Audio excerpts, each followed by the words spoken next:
तो हम जो है इस वीडियो में बात करेंगे बहुत ही फेमस सोनेट जो है विलियम शेक्सपियर का।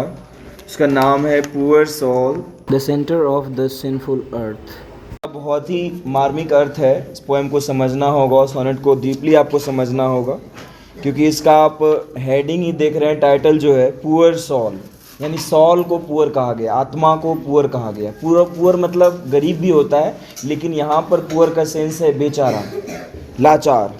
द सेंटर ऑफ सिनफुल अर्थ, और अर्थ यहाँ पर रिप्रेजेंट कर रहा है बॉडी को, इंसान का शरीर। मतलब कह रहा है कि शरीर एक जो है एक पृथ्वी की तरह है, जिसमें कि जो सॉल है, आत्मा है, वो एक बेचारा है। बेचारा इसीलिए कहा गया क्योंकि हम लोग क्या करते हैं कि इस बॉडी का एग्जिस्टेंस जबकि सॉल की वजह से है, आत्मा की वजह से ही है, उसके बावजूद हम सारा ध्यान जो है शरीर पर देते हैं। आत्मा की खुशी का नहीं सोचते, आत्मा के लिए क्या अच्छा है, सॉल के लिए क्या अच्छा है, हम कभी नहीं सोचते। आत्मा के लिए सोचने का मतलब है गॉड के लिए सोचना, क्योंकि वो एक गॉड का एक हिस्सा होता है। आइए देखते हैं क्या लिखा गया। तो the poem poor soul the centre of sinful earth emphasises, यहाँ एस लग जाएगा, emphasises the importance of the soul against the body. यानी ये सॉल के इम्पोर्टेंस के बारे में बताता है कि आत्मा का क्या महत्व है। यानी बॉडी का तो जो है ही, लेकिन बॉडी से ज़्यादा सुपेरियर कवि ने प्रयास किया है बताने का, और ये सच भी है कि बॉडी से कहीं ना कहीं ज़्यादा इम्पोर्टेंस है सॉल का, आत्मा का।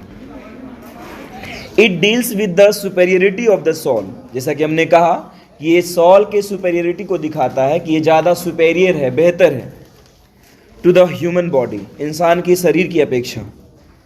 The poet addresses the soul calling it poor.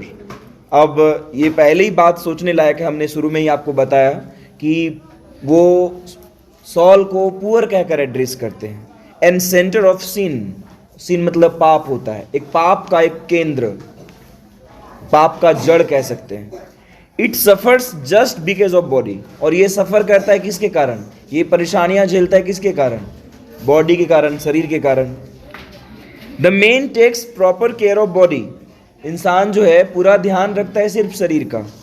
Which is the external part, जो कि एक बस बाहरी हिस्सा है। इट नेवर थिंक्स, यानी इंसान जो है कभी नहीं सोचता है, या बॉडी कभी नहीं सोचता है अबाउट द सोल, आत्मा के बारे में। दस the most important part of the body is left ignored, यानी शरीर का जो सबसे अहम हिस्सा है उसको लोग इग्नोर कर देते हैं, अनदेखा कर देते हैं, है ना। And neglected.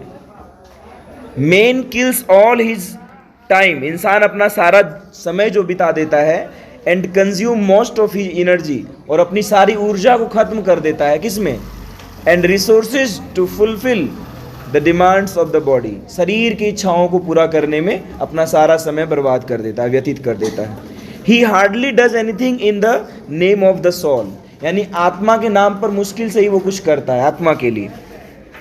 दस the soul is left helpless like a miserable, यानी एक लाचार की तरह वो हेल्पलेस रह जाता है, मिजरेबल रह जाता है। Suffers at the hands of the body, और वो शरीर के हाथों सफ़र करता रहता है, भोगता रहता है, दुख भोगता रहता है ना। The body enjoys like a lion, शरीर जो है एक शेर की तरह एंजॉय करता है। And so the poet accuses the soul, इसीलिए वो सॉल पर आरोप लगाता है। एक्यूज मतलब होता है आरोप लगाना। So the poet accuses the soul, वो सॉल पर आरोप लगाता है for not fighting for its right, कि अपने हक के लिए नहीं लड़ता है। यानी सॉल अपने हक को छोड़ क्यों देता है, इसका जो हक है वो इसको लड़कर लेना चाहिए बॉडी से। The sonnet begins with the poet addressing the soul as a helpless creature और रेच, यानी एक लाचार बेबस प्राणी की तरह एड्रेस करते हुए इस पोएम की शुरुआत होती है। He says that the soul is living like a slave, कि आत्मा इसमें गुलाम की तरह रह रही है। In the cage of body, शरीर रूपी पिंजड़ा में, केज मतलब पिंजड़ा होता है, तो शरीर रूपी पिंजड़ा में ये गुलाम की तरह रह रही है।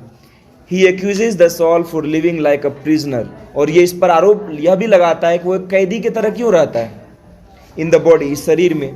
ही gives logical argument for the human body which is according to him impure, यानी बॉडी को वो कैसा बताते हैं, इम्प्योर, अशुद्ध, गिल्टी, दोषी, मॉर्टल, क्षणभंगुर, मरणशील, एंड ट्रांजिएंट, जो कि नश्वर है, खत्म होने वाला है। It is the servant of the soul. इसको क्या होना चाहिए था? वास्तव में इसको नौकर होना चाहिए था, दास होना चाहिए था आत्मा का, लेकिन उल्टे है यहाँ पे, यही मास्टर बन के बैठा हुआ है और सॉल इस अन्याय को सह रहा है। But behaves like its master, लेकिन वो मालिक की तरह बर्ताव करता है। The soul is totally opposite to the existence of the body, और सॉल इसके बिल्कुल विपरीत है। कैसा है ये? प्योर है, इनोसेंट है, इमॉर्टल है एंड इटर्नल है। इटर्नल का मतलब शाश्वत होता है, जो कभी खत्म नहीं होगा, अमर कह सकते एक तरह से। The poet further says that the body is short lived. Body कैसा है? शॉर्ट लिव्ड, थोड़े समय के लिए है, इसका ज़्यादा आयु नहीं है। मॉर्टल है, पेरिशेबल, एच लगेगा वहाँ पे, PERISHABLE। पेरिशेबल मतलब भी वही होता है जो नाश होने वाला, नाशवान जिसको कहते हैं।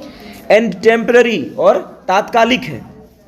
As against the soul which is permanent, लेकिन इसके ऑपोजिट सॉल कैसा है? परमानेंट, हमेशा के लिए अस्थाई है, इमॉर्टल है, अमर है, इम्पेरिशेबल है, नष्ट ना होने वाला है, एंड प्योर, और शुद्ध भी है। The body just like a crumbling और ब्रेकिंग एंड फेडिंग और डिस्कलरिंग बिल्डिंग। ये शरीर ठीक वैसा ही है जैसा कि एक कमज़ोर होता हुआ या फिर रंग उड़ता हुआ मकान होता है, कमज़ोर होता हुआ है, यानी खंडहर की तरह है। दिन ब दिन ये कमज़ोर होता जा रहा है, इसकी आयु कम होती जा रही है। It is always proper to prefer the interest of divine and eternal sol.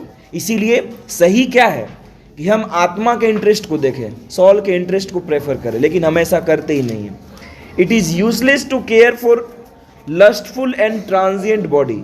इस लस्टफुल और ट्रांजिएंट बॉडी के लिए केयर करना, लस्टफुल मतलब जो हमारे मन में तरह तरह की इच्छाएं आती है, ऐसे बॉडी के लिए सोचना कुछ गलत है एक तरह से, और जो नश्वर तो है ही। This is why the poet advises the soul. इसीलिए वो सॉल को एडवाइस देते हैं। क्या देते हैं? Then soul live thou upon the servant's loss and let that pine to aggravate the store. यहाँ पर कह रहे हैं कि वो क्यों तकलीफ देता है खुद को, बॉडी के वजह से अपने आप को क्यों आत्मा तकलीफ देता है, सॉल क्यों अपने आप को परेशान करता है। Thus the poet prefers to the soul, यानी वो एक तरह से सॉल को कुछ सजेशन देता है, and it's interest of the lustful body, और ये बोलता है कि लस्टफुल बॉडी के लिए ना सोचे, उसके हित में ना सोचे। He again calls the body sinful. Body को कैसा कहता है? सिनफुल, पापी, है ना, लस्टफुल, हवसी एक तरह से, है ना, and mortal as against the soul, soul के अगेंस्ट बिल्कुल, which is pure, innocent, divine and immortal. In other words, दूसरे शब्दों में देखा जाए तो द सॉल इज सुपेरियर और more powerful to the body. ये बॉडी की अपेक्षा क्या है? ज़्यादा सुपेरियर है, बेहतर है। दैट इज इन्फेरियर, और बॉडी क्या है? इन्फेरियर है, बेकार है, तुच्छ है।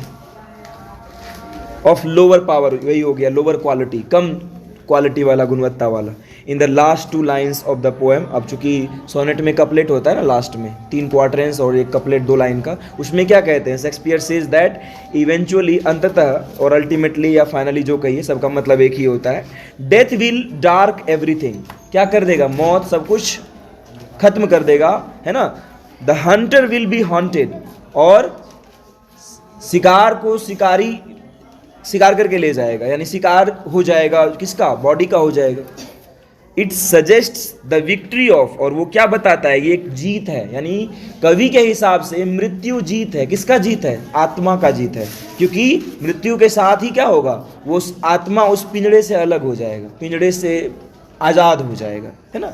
The soul over the body as well as over death, यानी मौत के ऊपर भी एक तरह से, मौत से भी आज़ाद हो जाएगा आत्मा, और बॉडी से भी आज़ाद हो जाएगा। When the soul will be free from the cage of body, जब जो है आत्मा पूरी तरह से आज़ाद हो जाएगा। इट विल गेन पीस, इसको क्या मिलेगा? शांति, आत्मा शांतिपूर्ण जिएगा, है ना। प्लेजर, खुशी मिलेगी इसे, एंड फ्रीडम फॉर एवर, हमेशा के लिए आज़ादी भी मिल जाएगी। दिस वे, इस तरह से the poet speaks of the superiority and immortality of the soul. Soul की सुपेरियरिटी और इमॉर्टलिटी के बारे में बताते हैं, as against the sinful body, एक पापी आत्मा के शरीर के, पापी शरीर के खिलाफ।